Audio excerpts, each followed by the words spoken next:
Remember the days when the office kettle was always on, ashtrays sat on every desk, and paperwork piled higher than the tea trolley? Back in the 1970s and 80s, British offices ran on typewriters, switchboards, and a whole range of jobs that simply don't exist anymore. From shorthand typists to Telex operators to office messengers, this is office jobs from the 1970s and 1980s that don't exist anymore. Before email and instant messaging, every big office had a junior whose main job was simply to run errands. Known as the office boy or office girl, they spent their days dashing between departments, carrying files, fetching tea, and sometimes even delivering post within the building. For many teenagers fresh out of school, it was the first step into the world of work, giving them a taste of office life and a chance to move up the ladder if they stuck around. In London especially, where big banks and government departments had endless corridors and paperwork, these messengers were a vital cog in the daily grind.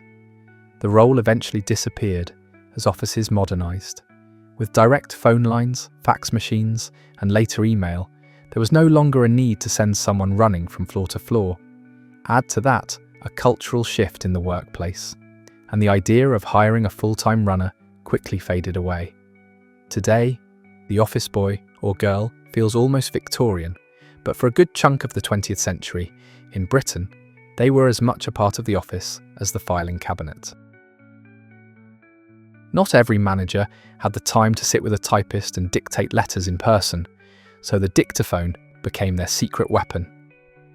These clunky tape recorders, often reel-to-reel or later cassette-based, allowed bosses to record memos, letters, or full reports at their own pace.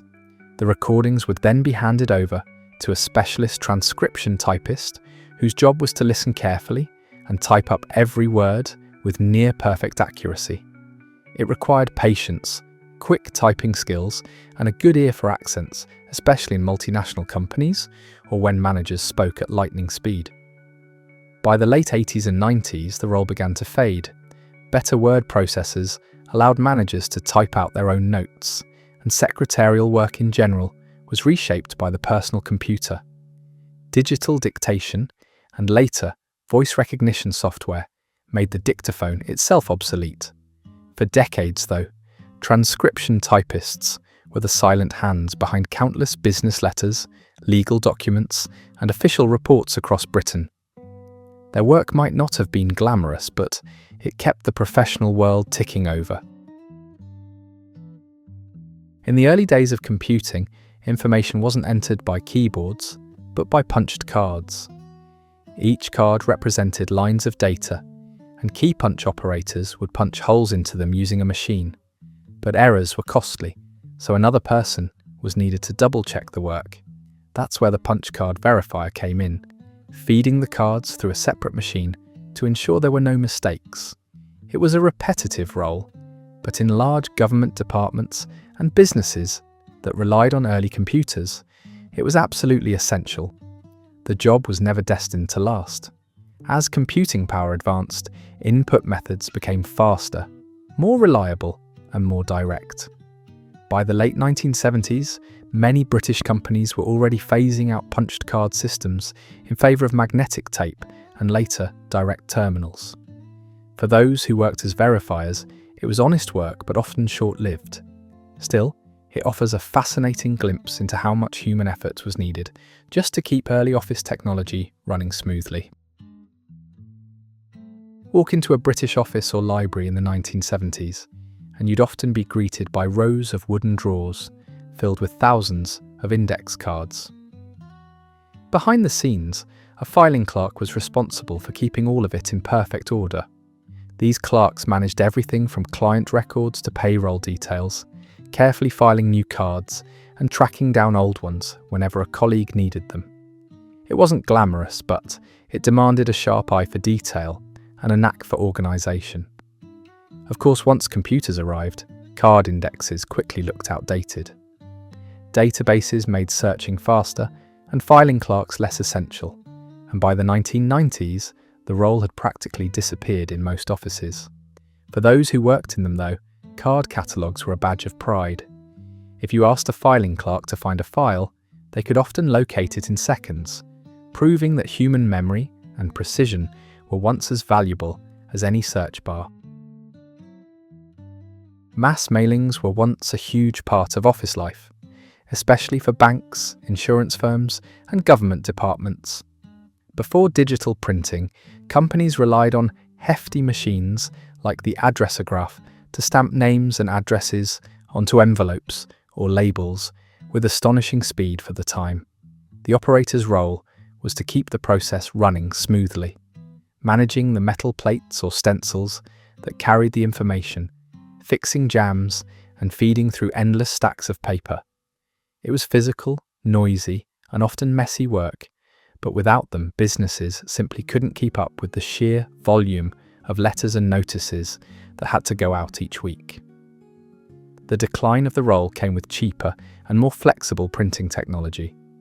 By the 1980s, photocopiers and computerized mailing systems began to take over, and within another decade, the addressograph was all but obsolete. Looking back, it feels almost strange to imagine a person whose full-time job was dedicated entirely to printing out addresses. Yet in its day, it was vital. For the operators, it wasn't glamorous, but it was reliable, steady work that kept Britain's business world connected. In a way, they were the human link in the country's communication chain, bridging the gap between old-fashioned clerical work and the digital systems that would soon replace them. When the typewriter began to look old-fashioned, the word processor was hailed as the future. But in the late 70s and early 80s, they weren't little programs on a computer. They were giant standalone machines that took up half a desk. Large companies often grouped them together in what was called a word processing pool, staffed by operators who specialized in using them. These pools were seen as the modern replacement for typing pools, with staff producing letters, reports, and even early forms of data entry on clunky green screen terminals. The job didn't survive long. By the late 80s, personal computers spread across offices, meaning managers, secretaries, and admin staff could do their own typing directly. There was no need for a dedicated pool of operators when one desktop computer could handle everything. For a short time, though, word processing pools were a glimpse of the future, and many offices treated them like a cutting-edge upgrade. It's a reminder of how quickly high-tech can become yesterday's news. Before the office photocopier became as common as the kettle, there was the duplicator machine. Known by brand names like Gestetner, these devices printed copies using ink and wax stencils. The operator's job was to prepare the master stencil and then run off dozens or hundreds of copies by cranking or feeding the machine. It was a messy business, often leaving ink-stained hands and the smell of chemicals wafting around the office. Schools, government offices, and local councils across Britain relied on duplicator operators to churn out newsletters, memos, and bulletins. The arrival of the modern photocopier spelled the end of the role. By the mid-80s, Xerox machines and similar copiers made duplicators look like relics from another age. They were faster, cleaner, and much easier for anyone to use. The duplicator operator quietly disappeared, and with them went the era of smudged ink copies and endless turning of handles. If you grew up in Britain at the time, you might still remember that distinctive duplicator smell, a small but vivid reminder of office life before the copier took over. In the days before photocopiers became simple one-button machines, offices needed specialists to handle large, complex cameras designed for copying documents. These were called Photostat machines, and their operators had to carefully position documents, manage the lighting, and develop the copies much like traditional photography. The process wasn't quick, but for businesses, lawyers, and government departments, having a reliable photostat operator meant important papers could be duplicated without relying on hand typing or rewriting. By the 1970s, photocopiers were improving rapidly, and by the 80s they became small enough to sit in almost every office. Suddenly, anyone could copy a document at the push of a button, and the need for a dedicated operator evaporated. The photostat machine itself became obsolete almost overnight. Looking back, the operator's role highlights how specialized some office jobs once were. Where today one person presses a button, decades ago it could take a trained worker with technical skill to achieve the same result. Before data was stored on floppy disks, hard drives, or the cloud, it lived on cards full of tiny holes. These were punched by operators using Keypunch machines, and each card represented a piece of information for early computers to process.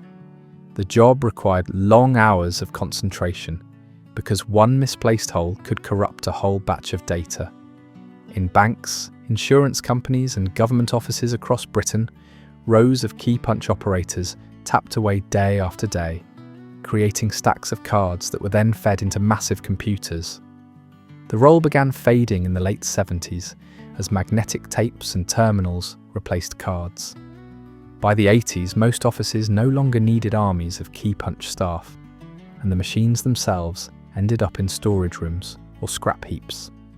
For the people who did the job, it was steady work, but monotonous and often noisy. Still, Keypunch operators kept Britain's early computing efforts alive, proving that even the most high-tech systems once relied on a very human workforce behind the scenes. Before email and instant messaging changed the world, the Telex was king of international business communication. Companies used clunky teleprinters to send typed messages instantly across the globe, and Britain was no exception. Operators managed these machines, feeding in paper rolls, typing out messages, and keeping the lines clear for urgent transmissions. For big firms trading with Europe, America, and the Commonwealth, the Telex was as essential as the telephone, and skilled operators kept information moving around the clock. The role started to fade in the late 80s as fax machines and early computer networks took over. By the 90s, Telex was practically extinct, with email sealing its fate. Still, for decades, it was the lifeline of global commerce, a bridge between offices in London and boardrooms abroad. Telex operators were the unsung heroes of international trade, and their clattering machines were the soundtrack of office life before the quiet buzz of the modem arrived. Not so long ago, if you rang a large office, you wouldn't be put through automatically. Instead, a switchboard operator would answer your call, plug in a cable, and connect you to the right department or person. In Britain, these operators were often the first voice you heard when contacting a company, and they needed to be polite, quick, and sharp enough to handle dozens of calls at once. For big organisations like banks, councils, and government offices, the switchboard was the nerve centre, and the operator was its gatekeeper. The decline came with the spread of direct dialing. By the 1980s, most companies had private branch exchanges, PBXS, allowing staff to be contacted without a middleman. Call routing systems became automated, and the role of the switchboard operator simply vanished. While receptionists still exist today, the traditional image of someone frantically connecting calls with a headset and a board of flashing lights is firmly in the past. For many Britons, though, that friendly, "Good morning, who would you like to speak to?" is a sound of pure nostalgia. In a world before voice recorders and laptops, shorthand was an invaluable skill.